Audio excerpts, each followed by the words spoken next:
हमारे भारत का एक पड़ोसी देश श्रीलंका, जो भारत के बिल्कुल नीचे की ओर यहाँ पर आता है। तो आज मौजूदा समय में श्रीलंका महामारी से ग्रसित है। इस कारण श्रीलंका सरकार ने इस महामारी पर नियंत्रण करने के लिए जो रास्ता पूरी दुनिया ने अपनाया, वही रास्ता श्रीलंका ने अपनाया, लॉकडाउन। अब लॉकडाउन को भारत ने भी झेला है और हमने देखा था कि लॉकडाउन के दौरान सिर्फ जीवन जरूरी चीजें ही मिलती है।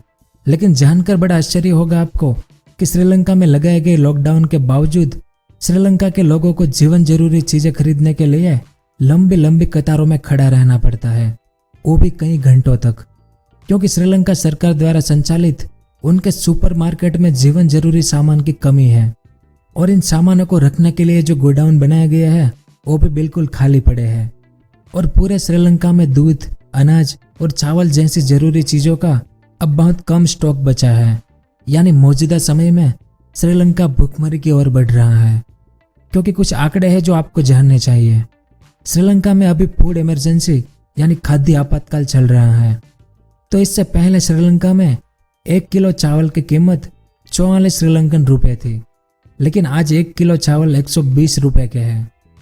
और बात करें सब्जी की, जैसे आलू और कांदे 73 रुपए किलो मिलते थे पहले, लेकिन आज इसकी कीमत 200 रुपए हो गई है।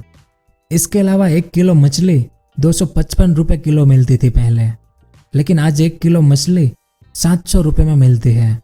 तो ऐसा क्यों हुआ है श्रीलंका में? तो आज के इस वीडियो में हम इसी के बारे में विस्तार से जानेंगे कि आखिर श्रीलंका में ऐसे हालात क्यों पैदा हुए हैं, श्रीलंका में जीवन जरूरी चीजों की इतनी कमी क्यों हो गई है, इस कमी के कारण क्या हैं, वो सब और इसके अलावा और भी बहुत कुछ जानने को मिलेगा आपको इस वीडियो में। तो वीडियो के अंत तक हमारे साथ बने रहिए। डियर लर्नर्स, जब से पैंडेमिक स्टार्ट हुआ है तब से हम देख ही रहे हैं कि हमारे एजुकेशन पॉलिसी में काफ़ी सारे चेंजेस हो रहे हैं। और उसमें भी अगर आप सीबीएसई क्लास 10 और 12 में पढ़ रहे हैं तो आपको पता ही होगा कि रिसेंटली सीबीएसई ने अनाउंस किया है कि बोर्ड की एग्जाम इस बार 2 पार्ट्स में होंगी, जिसमें पहले पार्ट में यानी कि टर्म 1 एग्जाम नवंबर-दिसंबर में होने वाला है।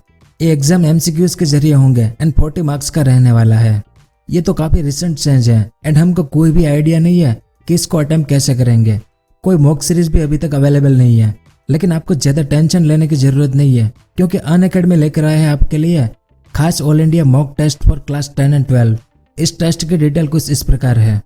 11 सितंबर 5 PM क्लास 10 एंड क्लास 12।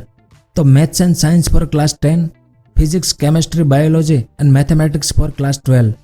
इसके अलावा इस टेस्ट के और फीचर क्या है, तो लेटेस्ट सीबीएसई के एग्जाम पैटर्न के हिसाब से बनाया हुआ है। All India rank and detail score card दिया जाएगा आपको हर एक लाइव टेस्ट के बाद। डिटेल परफॉर्मेंस रिपोर्ट से आप पता कर पाएंगे आपके स्ट्रेंथ एंड वीकनेस को। तो लर्नर्स, इससे बेहतर मौका नहीं मिलेगा आपको प्रैक्टिस करने का आपकी टर्म 1 एग्जाम के लिए। डिस्क्रिप्शन में लिंक दिया है, अभी जाए एंड फ्री में एनरोल करने के लिए यूज करें मेरा कोड iTop10। आप इस सेम कोड का यूज करके कोई भी अनअकैडमी सब्सक्रिप्शन 10% ऑफ में पा सकते हैं। अब श्रीलंका देश के हालात आज इतने खराब है और इनकी सरकार को राजनीति सूझ रही है, क्योंकि श्रीलंका की सरकार इन जीवन जरूरी सामानों की कमी से इनकार कर रही है और देश की मीडिया पर आरोप लगा रही है कि श्रीलंका की मीडिया देश के लोगों के मन में डर फैलाने की कोशिश कर रही है। लेकिन इसके बावजूद सरकार ने श्रीलंका में फूड इमरजेंसी लागू कर दी है, यानी खाद्य आपातकाल। इस दौरान श्रीलंका के राष्ट्रपति गोटाबाया राजपक्षे ने, यह उनकी इमेज है, इन्होंने जरूरी सामानों की आपूर्ति पर सख्त नियंत्रण लगाने की घोषणा की।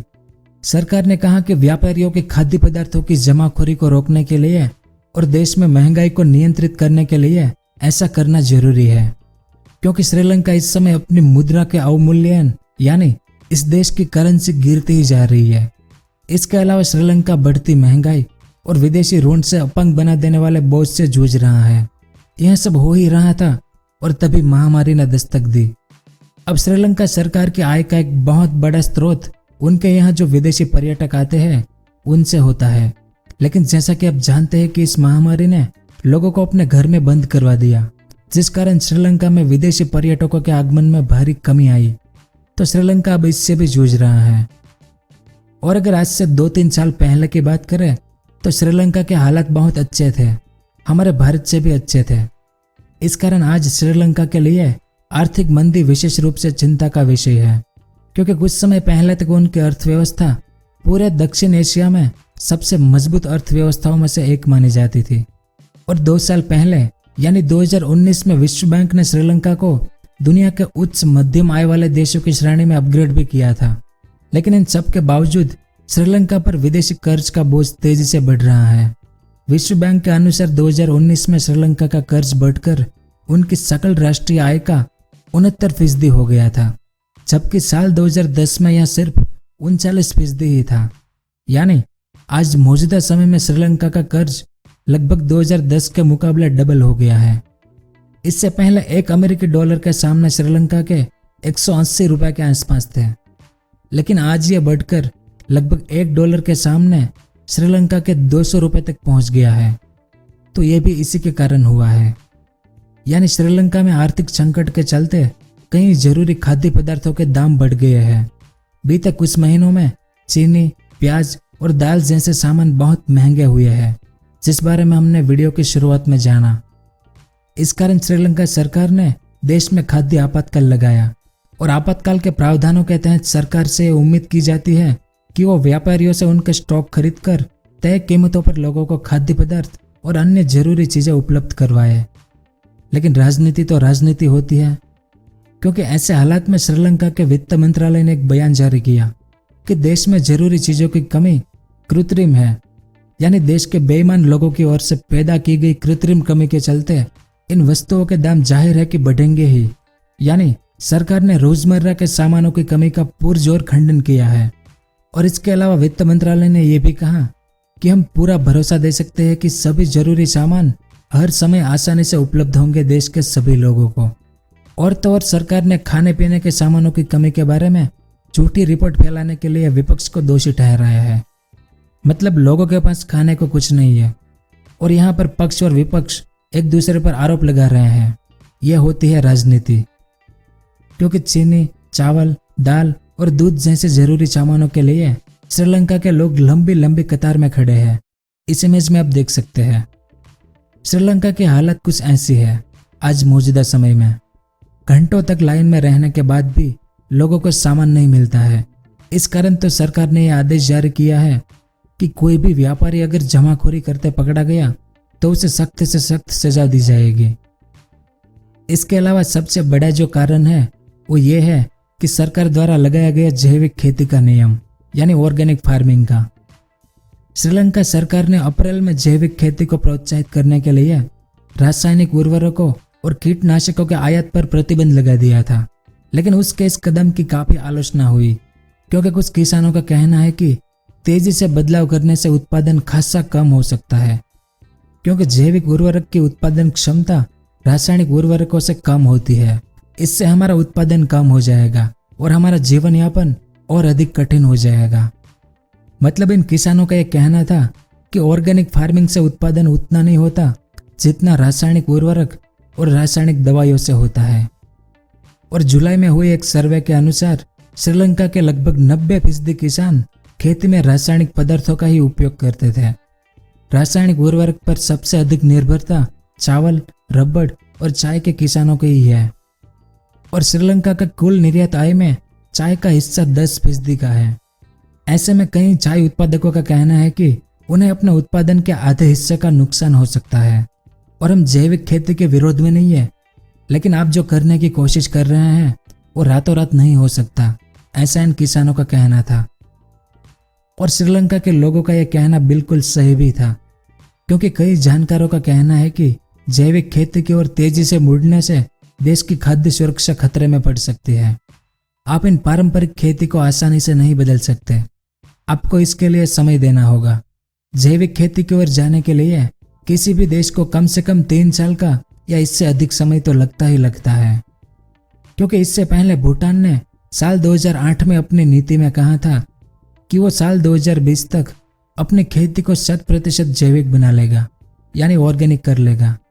लेकिन यह लक्ष्य पाने से भूटान काफी पीछे रह गया और इस कारण आज भूटान में जैविक खेती से पैदावार काफी कम हो गई है, जिससे आयात पर उनकी निर्भरता बढ़ी है।